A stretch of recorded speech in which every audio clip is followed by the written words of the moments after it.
좋으신 주님을 찬양합니다. 우리 좌우 앞에 있는 분들과 인사를 나눕니다. 반갑습니다. 환영합니다. 축복합니다.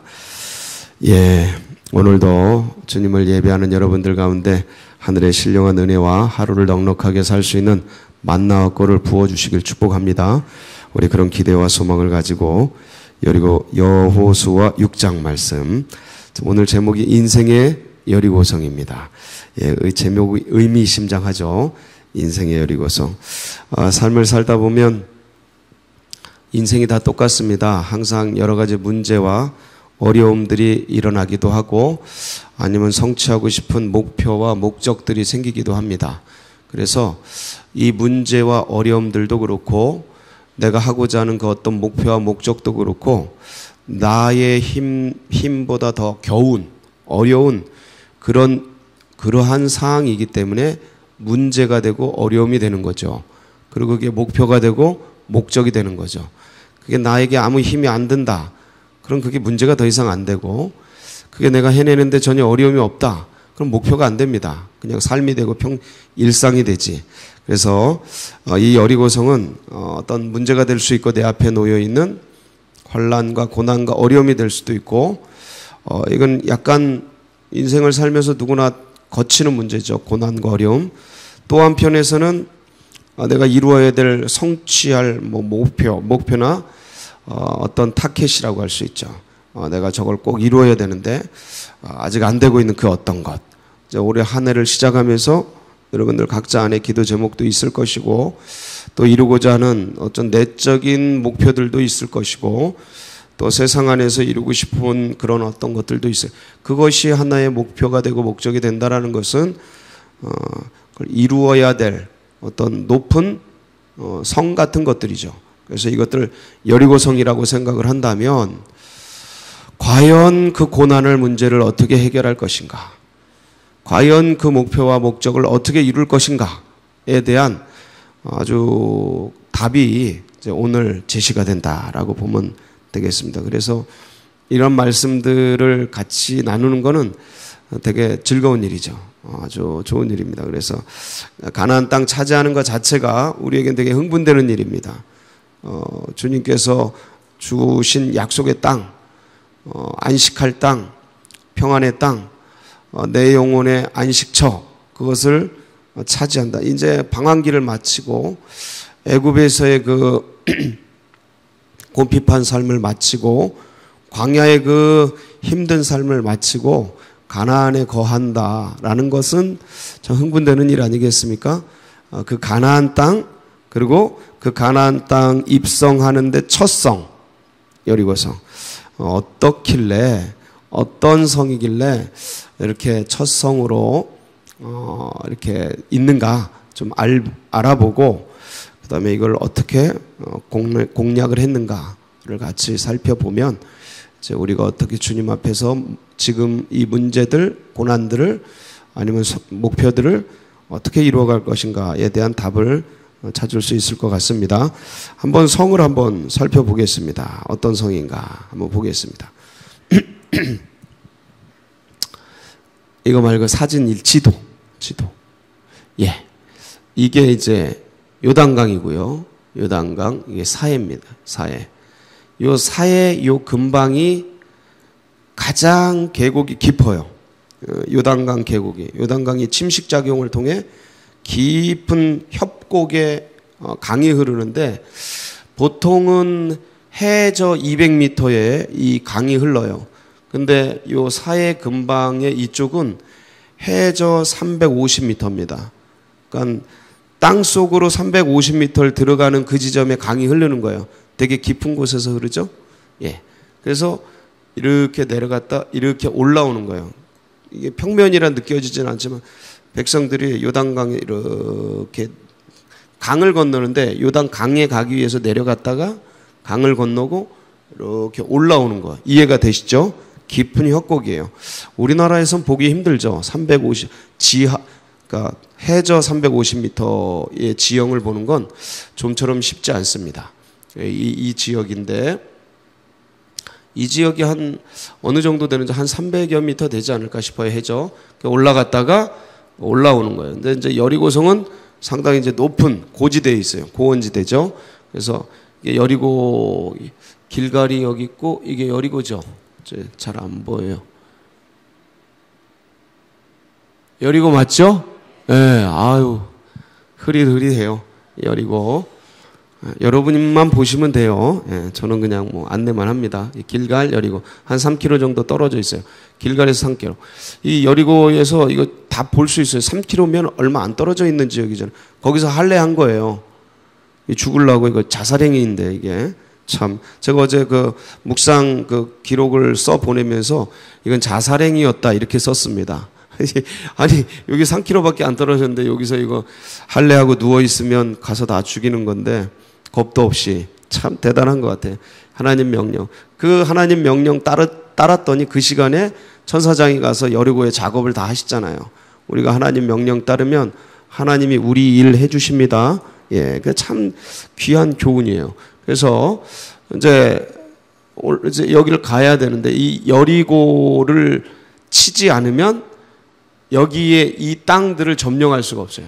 여기에 문과 같은 곳이에요. 여리고는 문과 같은 곳이에요. 그래서 여리고를 쳐야 돼요. 근데 여리고가 굉장히 어려운 성이에요. 차지하기. 자, 두 번째. 어떻게 생겼냐면 이렇게 생겼어요. 여리고 성이. 그러니까 이 깎아지른 절벽 같은 곳에 이 성이 이렇게 있는 거예요. 성이.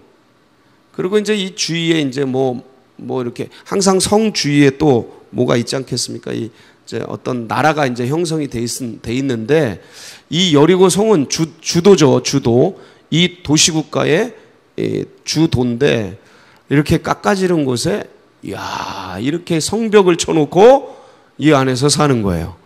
왕이. 야, 이 여리고 성주가 사는 거예요. 쉽겠습니까? 어렵겠습니까? 이거 차지하기. 아유, 보기만 해도 땀납니다. 자, 근데 이제 여기까지 이제 헥헥거리고 올라갔다가 치겠습니다. 뭐 밧줄을 걸고 뭘 걸어. 근데 이 성벽이 어떠느냐? 성벽. 야, 이 성벽의 구조예요. 이 성벽이 이렇게 생겼어요. 어떻게 생겼지? 자, 이게 이제 이게 외벽이에요. 외벽. 바깥벽. 이게 내벽이야. 내벽. 이게 바깥벽, 내벽. 이중 구조인데 바깥벽은 일단 고지대니까 계속 이렇게 올라가거든요. 언덕. 그러니까 이 땅 있는 곳에다 한 5m짜리 이런 벽돌로 쌓아서 그 위에 또 2m를 쌓았어요. 그러니까 벽이 7m야. 바깥벽이. 이해가 되죠? 바깥벽이 7m고 안벽이 몇 미터라고 써 있습니까? 제가 눈이 안 보여요. 13m. 예, 13m? 예, 잘 안 보여요. 하여간 10 몇 미터예요. 굉장히 높은 그 집 이렇게 해서 이게 두께가 2m. 위에가 두께가 2m니까 마차가 막 지나다니죠. 마차가 지나다녀요. 그리고 이쪽도 굉장히 높고 그리고 이 사이가 이렇게 공간이 있어요. 그러니까 아까 그 절벽 깎아지른 절벽에다 이런 성을 쌓은 거예요. 성 차지할 마음이 납니까 안 납니까? 아무 생각 안 나는 거예요. 이런 건 그냥 보기만 해도 한숨 나오는 거죠. 그러니까 여리고 성을 향해 여호수아가 가면서 이렇게 갔을까? 저거 뭐지? 그러고 있을 때 누가 딱 나타난 거예요? 여호와의 군대 장관이 딱 나타난 거예요. 그쪽에서부터 오는 거죠. 칼 빼들고 다 처분하고 그 성이 이런 성이 여리고 성이다. 우리 앞에 놓여 있는 문제나 고난이 이렇게 호락호락하지 않다. 내가 이루고자 하는 그 목표가 만만치 않다. 쉽지 않다. 아유, 쉬웠으면 목표로 세웠습니까? 그냥 하지. 쉽지 않다. 만만치 않다. 뼈를 깎는 뭔가가 필요한 거죠. 자, 그래서 어떻게 이런 성을 이제 차지하게 되나. 자, 하나님의 전략은 되게 신기해요. 저 성을 차지하려면 저 토성을 좀 그 옆에 쌓든가 저 높이만큼 토성 쌓거나 기본적으로 토성을 쌓거나 그 고대부터 지금까지 그 전략들을 보면 저런 거는 토성을 쌓아요. 로마는 그렇게 해서 저런 성들을 차지하거든요. 토성을 쌓고 저 높이만큼 뭐 군대가 뭐 땅 파가지고 돌 파가지고 저런 거 쌓는 거지. 그리고 그 위에 이제 화차 같은 걸 놓고 쏘는 거예요. 쏘고 그다음에 이제 뭐 갈고리 같은 거 뭐 이런 거 걸어가지고 뭐 사다리 놓고 이러면서 이제 함락시키는데 그래도 굉장히 어려워요. 이 성을 차지하는 전쟁은 너무너무 힘들어요. 출혈이 몇 배로 들어요. 일반 평지에서 싸우는 것보다 몇 배로 저 성 차지하는 전쟁이. 그런데 토성 쌓지도 않고 사다리 놓지도 않고 아무것도 안 해요. 뭐 하라 그러시냐면 자 3절이에요. 3절 2절은 다 줬다. 2절 한번 읽어볼까요? 시작. 여호와께서 여호수아에게 이르시되 보라 내가 여리고와 그 왕과 그 용사들을 네 손에 넘겨 자 시제가 어떻게 내 손에 넘겨 줄 것이니예요? 주었으니. 이 시제가 뭐예요? 과거형이에요. 이거 완료형이라 그래요. 이거를 히브리어에서는 완료와 미완료 이 시상이라고 표현을 하는데 이미 행위가 끝난 거를 완료라 그래요. 줄 거예요? 주고 싶은 거예요? 주었어요. 이미 주었어요. 이 완료형이에요. 여러분 히브리어의 기가 막힌 그 개념인데 이미 하나님 편에서는 행위가 끝난 거예요. 줘버렸어요. 언제 줬을까요? 오래오래 줬겠죠. 이것을 바울은 창세전에 나를 택정하사 이렇게 묵상을 해요. 야, 에베소서 같은 거 보세요. 창세전에 나를 택정하사 하늘의 기업을 내게 부으시고 이렇게 묵상을 해요. 아니 뭐 예수님 시대에 뭐 이렇게 구원 받았는데 나를 언제 주님이 택정하셨나 묵상하는데 창세전에 시제가 그래요. 시제가.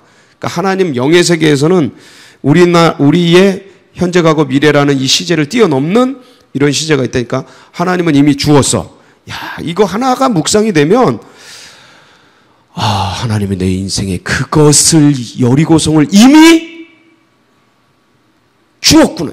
이게 열리면 힘이 몸속에서 빡 일어나는 거예요. 이걸 하나님 안에 있는 이 하나님의 뜻과 계시를 딱 포착하면 에너지가 여기서 빡 일어나는 거예요. 그래서 그걸 넘는 거예요. 우리는 이래요. 이렇게 사는 백성이 그리스도인들은. 그러니까 하나님의 심장 속에 뭐가 들어가 있나, 주님의 그 뜻 안에 뭐가 있나를 보고 이미 좋네, 이미 끝났네, 할렐루야. 그리고 그 뛰어넘는 거예요. 이미 끝난 건데 뭐. 그리고 막 뛰는 거야. 자, 그러면 전략을 어떻게 가져가시냐. 3절 시작. 너희 모든 군사는 그 성을 둘러 성 주위를 매일 엿새 동안을 엿새 동안 뭐 하는 거예요? 성 주위를 한 바퀴 도는 거예요. 자, 근데 한 바퀴 도는데 어떻게 도냐면 이렇게 4절 시작. 제사장 7은 7 양각 나팔을 잡고 언약궤 앞에서 나아갈 것이요 일곱째 날에는 그 성을 7번 돌며 그 제사장들은 나팔을 불 것이요. 자, 언약궤를 중심으로 언약궤 앞에 누가 배치돼요? 제사장. 몇 명? 7명. 나팔을 하나씩 불고 양각 나팔, 양뿔이에요. 양각 나팔. 소리 기가 막히게 납니다. 우리 한번 전에 여기 보여줬던 적 있지 않나요? 예, 그림으로 보여줬었나? 하여간 불어봤는데 부는 게 쉽지 않아요. 이 양뿔이 되게 쉽지 않아. 근데 이 양각 나팔을 부는데 7명이 언약궤 앞에서 가요. 뒤에는 군대들이 따라와요. 후방 군대들이 쫙. 자, 그러면 뭘 중심으로 가는 거예요, 지금? 지금 이 이스라엘 백성들이 도열을 해서 성을 돌라고 행진을 하는데 지금 뭘 중심으로 편제를 짠 거예요? 언약궤예요.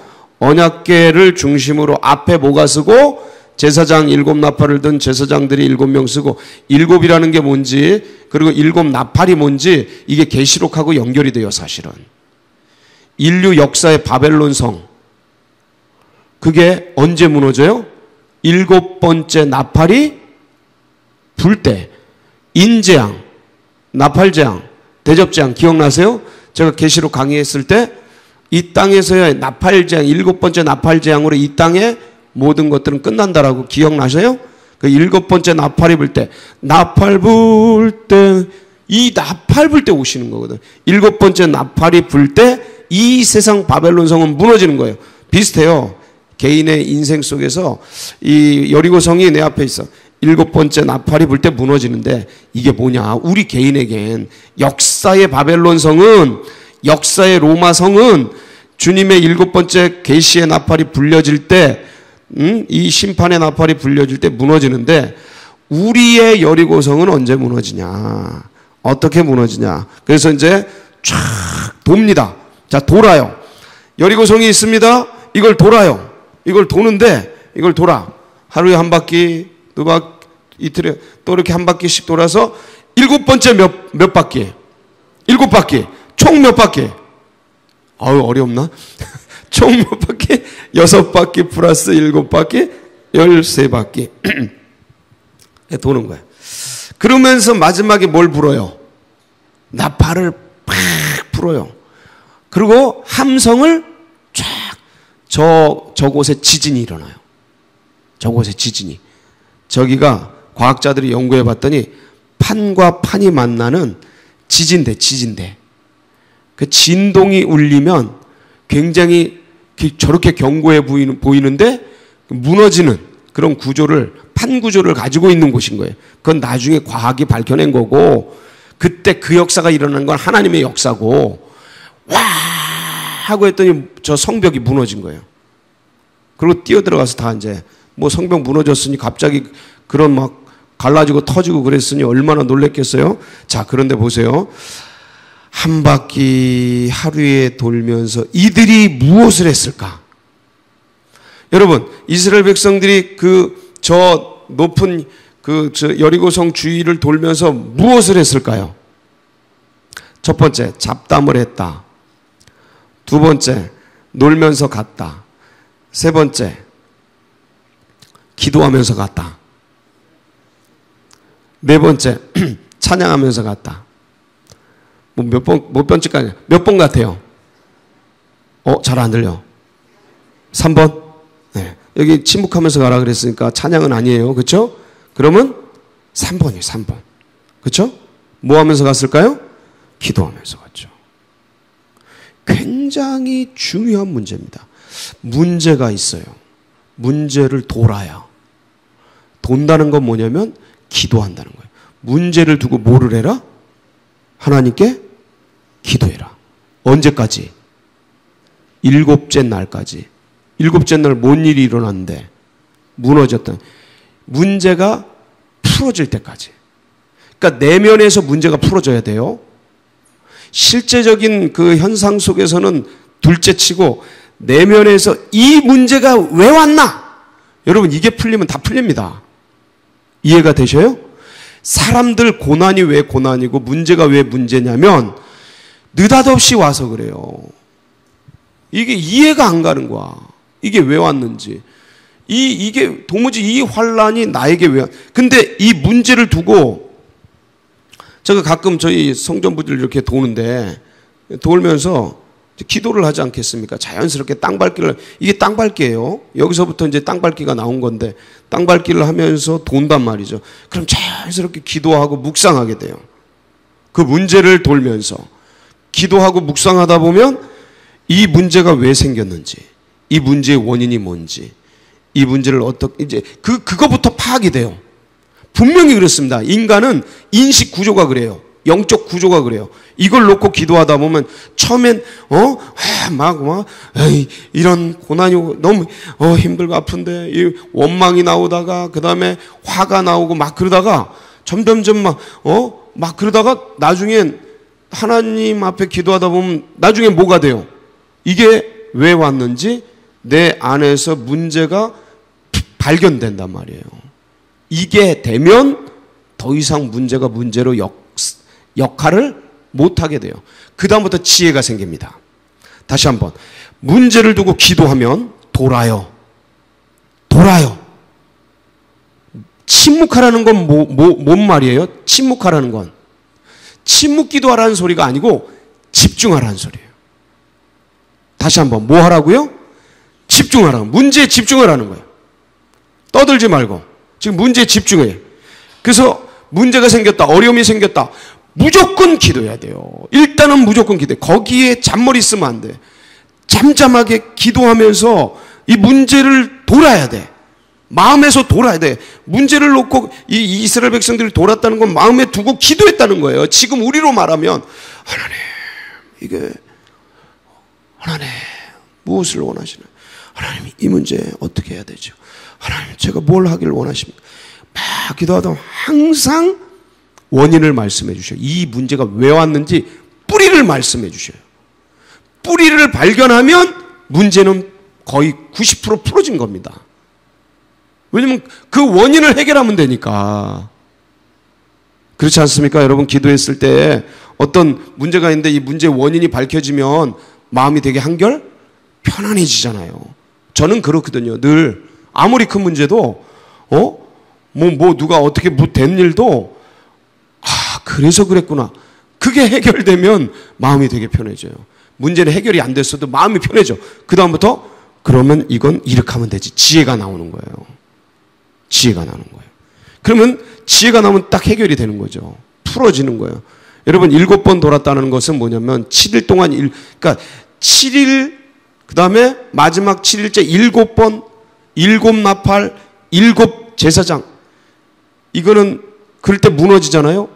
7이라는 건 완전수예요. 해결될 때까지, 마음에서 해결될 때까지 기도하셔야 돼요. 해결이 안 됐는데 뭘 움직이려고 그래. 그걸 처리하려고 그래. 꼬이는 거예요. 꼬이는 거예요. 그러니까 일단 뭐 해라? 하나님 앞에 새벽을 깨우든지 집중 기도해야 돼요. 이럴 때는 작정 기도. 그냥 기도도 아니고 시간 날 때 하고 말 때 말고. 이거는 영의 세계를 아직 전혀 모르는 거예요. 전혀 모르는 거예요. 현상 세계에서 내 힘으로 해결하려고 그래요. 이거는 습관적으로. 그러면 다윗 보세요. 전쟁이 났는데도 묻잖아요. 그러니까 물어야 돼. 주님, 이 문제 어떻게 할까요? 이걸 어떻게 해결할까? 내 마음에서 해결될 때까지. 그러고서 움직이는 거예요. 그러고서 이제 하나님 이렇게 했는데 그 다음은 어떻게 할까요? 주님 이렇게 했는데 그 다음은 어떻게 할까요? 이렇게 풀어가는 거예요. 그러면 이 문제가 풀어지게 됩니다. 여러분, 기도 외에는 자, 말씀 보고 마치겠습니다. 마가복음 9장 28절 29절 시작. 집에 돌아가심에 제자들이 조용히 묻자오되 우리는 어찌하여 능히 그 귀신을 쫓아내지 못하였나이까? 이르시되 기도 외에 다른 것으로는 이런 종류가 나갈 수 없느니라. 뭐 하자? 기도하자. 새벽을 깨우고 집중 기도하고 주님과 교제하면서 오늘도 승리하는 복된 날 되시길 축복합니다. 같이 기도하시겠습니다. 되게 단순하게 제가 얘기 드렸습니다. 근데 굉장히 중요한 얘기입니다. 기도 잘 안 합니다. 마음으로 생각만 하고 답답하만 해만 여기지 실제적으로 기도의 자리에 앉지 않습니다. 머리로만 다 하려고 그래요. 기도해야 합니다. 기도 외에는 다른 이유가 날 수 없어요. 그래서 올 한 해 또 이렇게 새벽에 나오셨고 새벽 예배 가운데 지금 시청하고 계실 텐데 오늘도 문제 있습니까? 목표가 있습니까? 여리고성이 있습니까? 탁 주님 앞에 힘차게 기도하며 나가는 여러분들 되시길 축복합니다. 이런 믿음과 이런 신앙이 다음 세대들에게도 흘러가고 오늘까지 정시 수능 이제 지원하는 날입니다. 아이들이 지원을 잘하고 좋은 열매 맺도록 기도해 주시고 나라와 민족 그리고 교회 나가는 앞길과 여러분 각자의 기도 제목 붙들고 주여 한번 부르짖고 기도하며 나갑니다. 부르짖습니다. 주여